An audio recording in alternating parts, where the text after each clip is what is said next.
People are already losing their minds for a high perfect Morcant. Here's a few more things that you can do with the existing combo lines that people are talking about. You've probably already seen people talking about this, but Morcant is a 4/4 for 4. Whenever High Perfect Morcant or another elf you control enters, each opponent blights. That means the opponent chooses a creature they control and put a -1/-1 counter on it, and you could tap 3 elves to proliferate, okay, just in case you haven't seen the card yet. In case you're not on the hype train, Flourishing Defenses has spiked up to like a $20 card. Whenever a -1/- counter is placed on a creature, you may put a 1/1 green elf warrior creature token into play. So pretty much when Morcant triggers, then you make a 1/1 elf, which will trigger Morcant again.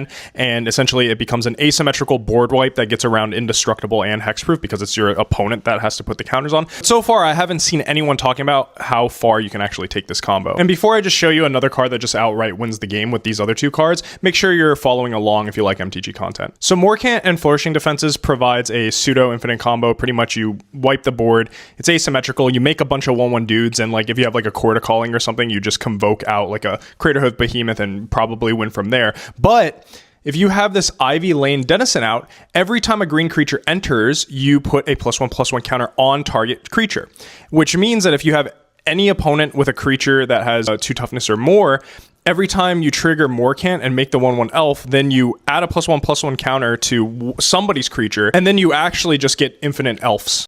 Combine that with something like a Generous Patron whenever ETBs support 2, and whenever you put 1 or more counters on a creature you don't control, draw a card. Every time you put that +1/+1 counter on somebody else's creature, you're just drawing. Now, of course, this has the risk of like decking yourself because it'll just keep on happening. So you're going to need some things in your hand to break the chain or break the combo. I am so excited for Lorwyn Eclipsed. Thank you guys so much for watching. Let me know what you think about this combo below, and I will see you in the next video.